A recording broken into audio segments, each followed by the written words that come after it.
So ఈ రోజు big boss అగ్ని పరీక్ష సీజన్ 2 కి రాబోతున్నారు ఎవరో కాదు, it is a brand SKN.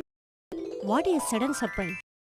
మీరేం చేయాలనుకున్నారో చేసేయండి, ఎవ్వరి మాట అనుకోండి. మీలో కెపాసిటీ ఏంటో వాళ్ళకే తెలుసుద్ది. వచ్చేసారండి మాస్టర్, సూక్తి ముక్తావళి బోధిస్తున్నారు. మీ నెక్స్ట్ సినిమాలో నాకు సృష్టికి ఛాన్స్ ఇవ్వాలనుకుంటున్నారు కదా సార్? రేయ్, సిగ్గు లేకపోతే సరే, ఏది పడితే అది అడిగేటివేనా? నువ్వేమనుకోవద్దు బాబు. నేను వీళ్ళకి ఛాన్స్ ఇవ్వాలంటే అసలు మీలో ఏం దాగుందో, మీకేమొచ్చో చూపించండి అమ్మా అంటారు కదా, అలాగా I want to see your talent. మీరు నిలబడండి. కుర్చీలోంచి కాదండి, మీరు మీ మాట మీద నిలబడండి, టక్కుని కోర్స్ చేసేస్తాను. ఓకే?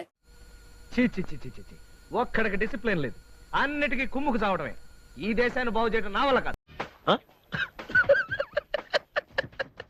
నువ్వు ఇప్పుడు గేమ్ లో నుంచి ఎవరిని తీసేయాలనుకుంటున్నావు? చూస్ 2 people.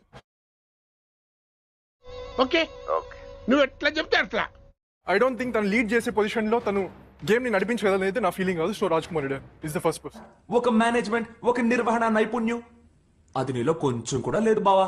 నేను లీడర్ అవ్వలేదు కదా, మీరు ఎలా చూస్తారు? నీ లీడర్షిప్ పనికిరానని మీకు ఎలా తెలుస్తుంది? మీరు చూస్తే కదా చెప్పగలుగుతారు. Okay okay, cool down. అనవసరంగా ఎందుకు టెన్షన్ అవుతావు? ఏదైతే ఆడిషన్ ఇచ్చారో అది మీరు ఆడలేదు, నాకు కూడా అనిపిస్తుంది కాదు అని. అదేంటంటే అంత బీపీ వచ్చింది, పోతారేమని భయపడ్డాను. పోలేదని డిసప్పాయింట్ అయ్యావా? ఒక టీమ్ ని లీడ్ చేసే కాన్ఫిడెన్స్ నీలో లేదు, ఎందుకంటే అది నీకు నువ్వు టీం మెంబర్ గా ఉన్నప్పుడే నువ్వు సరిగ్గా చూపెట్టావు.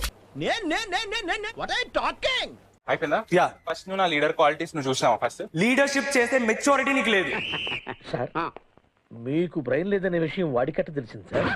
నేను వస్తా సార్, పల్లి కొనుక్కోవాలి. ఆ కాన్ఫిడెన్స్ నాలో ఉంది. ఒక్కొక్కరి స్ట్రెంగ్త్ లు వీక్నెస్ నాకు తెలుసు. ఈ విషయం నాకు ముందే తెలిసిలావా? ఈ విషయం నీకెలా తెలుసా? నువ్వేమన్నా సర్వజ్ఞుడివా? మీరు కెప్టెన్, ఒక కెప్టెన్ ఒక పౌల్ గేమ్ ఆడితే మిగతా వాళ్ళ ప్లేయర్స్ ఇంకేం ఆడతారు? నిన్ను చూసి వాళ్ళు ఏం నేర్చుకోవాలి? సత్యమ్మ గారి మనవడు చాలా గడుసోడు అనుకున్నాను, తెంగరోడే. ఎవరు కావాలని చేయరు. అదే మాట్లాడి నాకు రీజన్ లేక మాట్లాడుతున్నావు.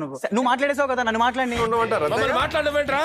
కూర్చో, నువ్వు మాట్లాడితే మేము వింటా. కూర్చో. ఇతను ఇలాగే మాట్లాడుతుంటాడు. నా బ్యాక్ వెనకాల పుల్ అవ్వడం వల్ల అది ఇట్స్ అన్ ఇన్వాలంటరీ యాక్టింగ్, అంటే హ్యూమన్ ఇన్స్టింక్ట్ లో పట్టుకోవడం జరిగింది. ఇందాక క్లారిటీగా చెప్పలేదే, ఇప్పుడు చెప్తాం కదా.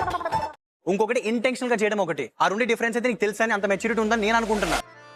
నేను ప్రేక్షకుణ్ణి, మీలో మీరు కొట్టుకొని చావండి, నన్ను ఎంటర్టైన్ చేయండి.